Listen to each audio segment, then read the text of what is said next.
मैं तेरे नाल विआह करना चाहनी हूं। मेरे नाल जी? हाँ। इरम ए कौन आ? रुक जरा। ਉਹ ਬੀਬੀ ਮੇਰੇ ਗਲਾ ਖੁਸ਼ਕ ਹੋਣ ਡਿਆ ਵਾ।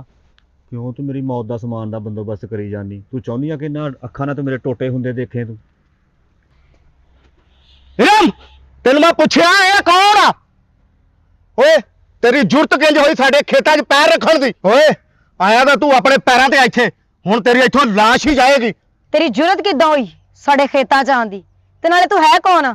मैं मैनू पुछदी आ मैं कौन आ? मैं तेरा मंगेतर आ। अपने अल वेख ते मेरे अल वेख, बिलियड दा पावा हुंदा है।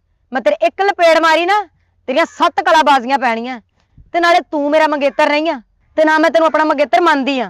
मेरा मंगेतर इमली होवेगा।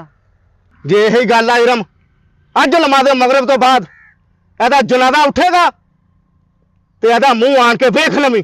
ਉਹ ਵੀਰੇ ਤੇਰੀ ਮੇਰੀ ਕੀ ਦੁਸ਼ਮਣੀ ਆ? ਮੈਂ ਤਾਂ ਤੈਨੂੰ ਜਾਣਦਾ ਨਹੀਂ। ਕੈਸਾ ਅੰਗੂਰ ਦੇ ਗੁੱਛੇ ਜਿੱਡਾ ਵਾ ਤੂੰ। ਇਹ ਤਾਂ ਤੈਨੂੰ ਵਕਤ ਹੀ ਦੱਸੇਗਾ। ਇਹ ਵਕਤ ਦੇਖ ਲੈਂਦਾ ਵਾ ਜਿਹੜਾ ਦੱਸੂਗਾ। इमली तू घबराना नहीं, मैं है ना, चल मेरे नाल। ਚਲੋ ਜੀ।